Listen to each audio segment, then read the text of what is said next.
The skin is the largest organ of the body and serves a vital function in protecting the body from external harm. It's composed of several layers, each with a unique function that contribute to the overall health and well-being of the body. The outermost layer of skin is called the epidermis.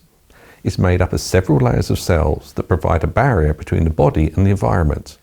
The epidermis contains keratinocytes, which produce a protein called keratin that provides strength and durability of the skin. The epidermis also contains melanocytes, which produce melanin, a pigment that protects the skin from damaging effects of the sun and ultraviolet rays. Beneath the epidermis is the dermis, which contains several structures such as blood vessels, nerve, hair follicles, and sweat glands. The dermis is composed of two layers, the papillary layer and the reticular layer. The papillary layer is the outermost layer of the dermis and contains small blood vessels and nerve endings. The reticular layer is the deeper layer of the dermis and contains larger blood vessels and nerve endings, as well as collagen and elastin fibers that provide strength and elasticity to the skin. The subcutaneous tissue, also known as the hypodermis, is the deepest layer of the skin.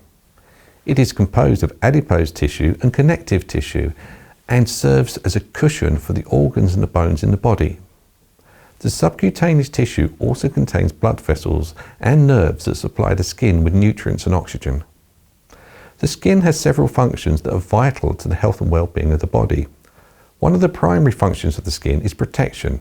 The skin acts as a barrier between the body and the environment, protecting the body from harmful substances such as bacteria, viruses, and chemicals. The skin also helps to regulate the body temperature by sweating and shivering, which helps keep it cooler or warm where needed. Another important function of the skin is sensation. The skin contains several nerve endings that respond to touch, pressure, temperature, and pain.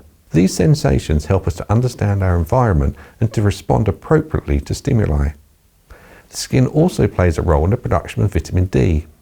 When the skin is exposed to sunlight, it produces a form of vitamin D that's important for maintaining strong bones and a healthy immune system.